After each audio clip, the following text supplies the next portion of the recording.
Assalamualaikum warahmatullahi wabarakatuh. Apa kabar anak-anak Umi semua? Alhamdulillah kalau semua dalam keadaan sehat walafiat. Berjumpa lagi dengan Umi Fatimah Herawati pada pembelajaran pendidikan agama Islam dan budi pekerti. Hari ini kita akan membahas materi pada bab 7 tentang beriman kepada Nabi dan Rasul.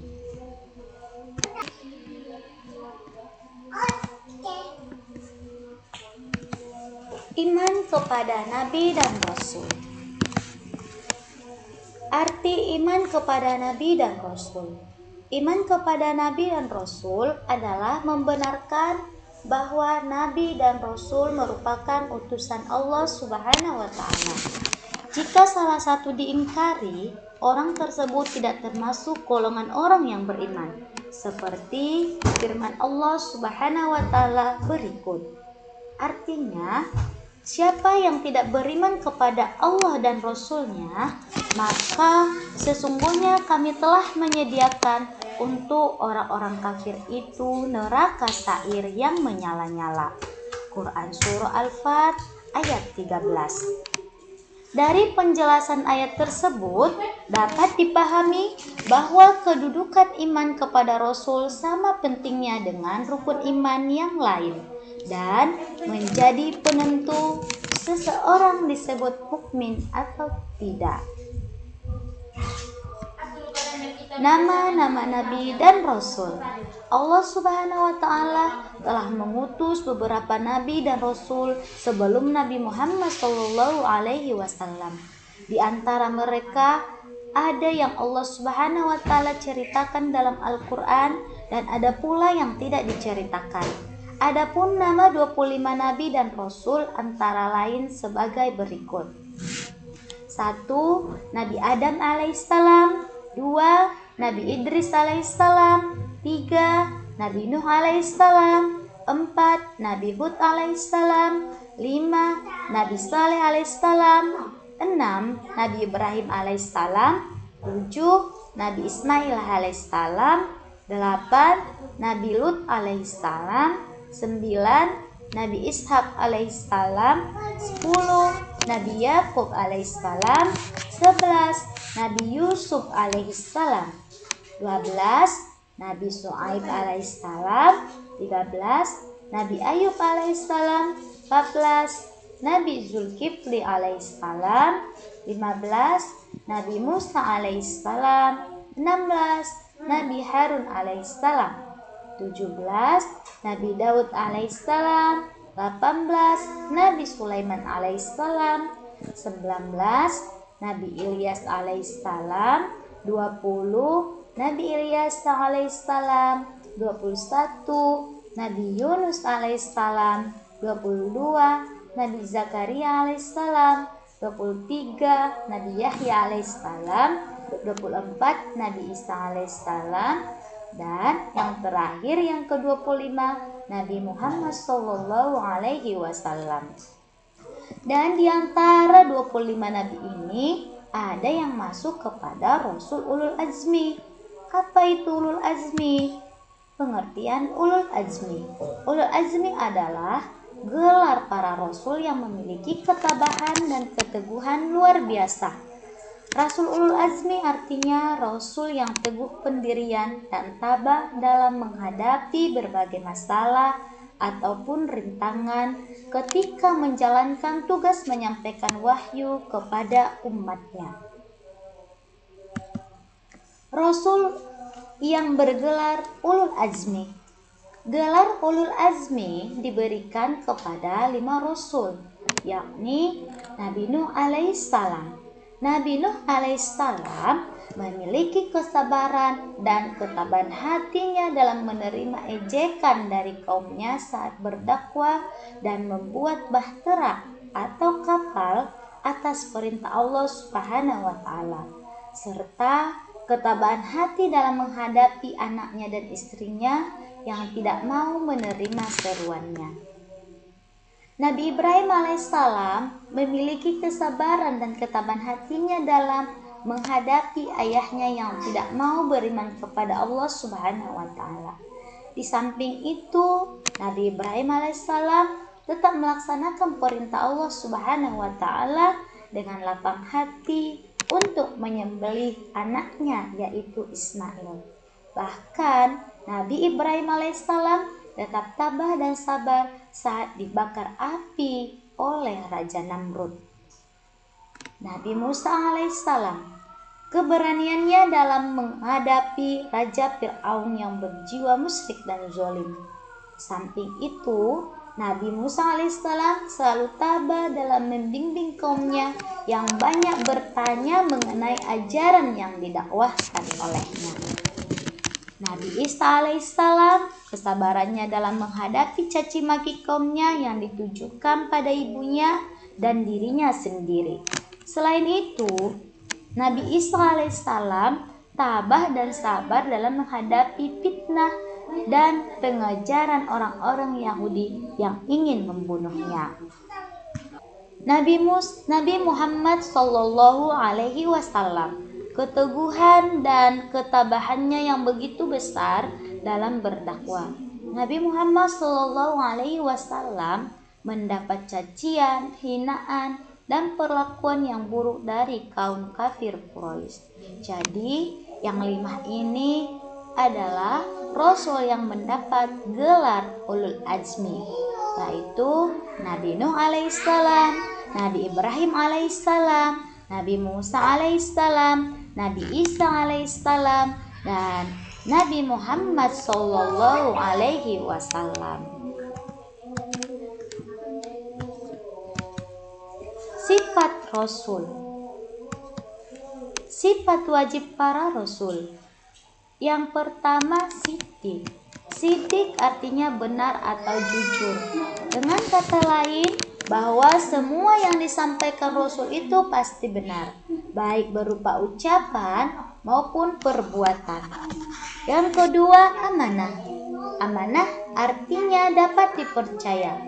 Rasul dapat dipercaya dalam menyampaikan apa yang diperintahkan dari Allah Subhanahu wa taala kepada umatnya. Penyampaian tersebut persis seperti aslinya tanpa ada penambahan atau pengurangan. Yang ketiga, tabligh. Tabligh artinya menyampaikan.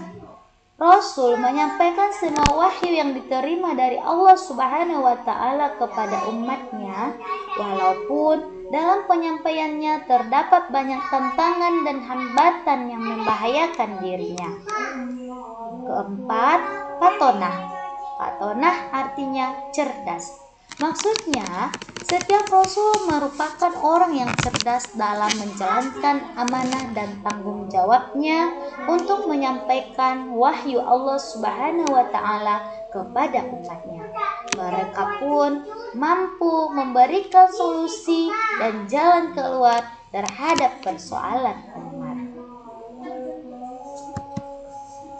Sifat jais para Rasul.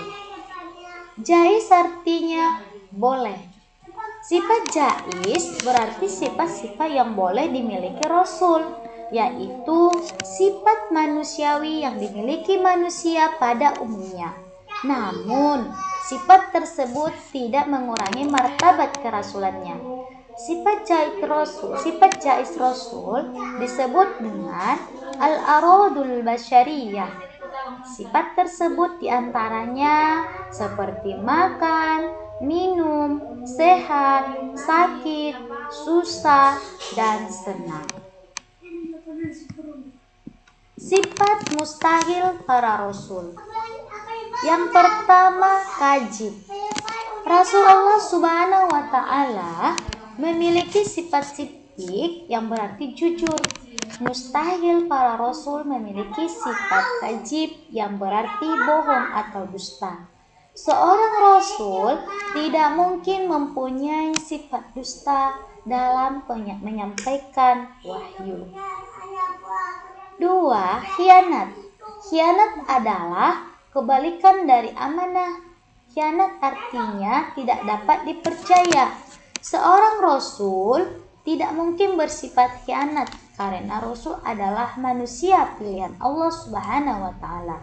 Sehingga dalam menyampaikan wahyu Allah Subhanahu wa taala banyak orang yang mempercayainya. Yang ketiga, kitman. Kitman artinya menyembunyikan. Rasul tidak mungkin menyembunyikan ajaran Allah Subhanahu wa taala karena tugas kerasulannya memang untuk menyampaikan wahyu dari Allah Subhanahu wa taala kepada umatnya. Baladah. Baladah artinya bodoh. Seorang rasul mustahil bersifat bodoh karena seorang rasul adalah manusia pilihan yang membawa penerangan pada jalan kebenaran sesuai wahyu Allah Subhanahu wa taala. Tugas Rasul. Adapun tugas-tugas Rasul antara lain sebagai berikut. A. Menyampaikan risalah dari Allah Subhanahu wa taala. B. Mengajarkan ketauhidan. C. Mengajarkan cara beribadah kepada Allah Subhanahu wa taala. D. Menjelaskan hukum-hukum Allah Subhanahu wa taala berupa perintah maupun larangannya. E. Menunjukkan jalan yang lurus. F. Menyampaikan kabar gembira serta memberi peringatan dan petunjuk. G. Memberikan contoh-contoh perilaku yang baik dalam kehidupan sehari-hari atau yang menjadi panutan dalam perbuatan. Hikmah beriman kepada Rasul Allah Subhanahu wa taala. A. Menambah sempurnanya iman. B. Terdorong menjadikan Rasul sebagai pedoman hidup. C. Adanya motivasi yang mengikat untuk senantiasa berperilaku baik. D. Memiliki teladan dan panutan dalam kehidupan. Dan E. Lebih memahami dan sadar akan tugas sebagai hamba Allah Subhanahu wa taala. Penerapan iman kepada Rasul dalam kehidupan generasi digital. Mengenali berbagai karakter generasi digital. Karakter 5 generasi. Baby Boomer lahir antara tahun 1946 sampai 1960. Generasi X lahir antara tahun 1961 sampai 1980. Generasi Y lahir antara tahun 1981 sampai 1994. Generasi Z lahir antara tahun 1995 sampai 2010. Generasi Alpha lahir tahun 2011 sampai sekarang. Manakah yang termasuk generasi digital?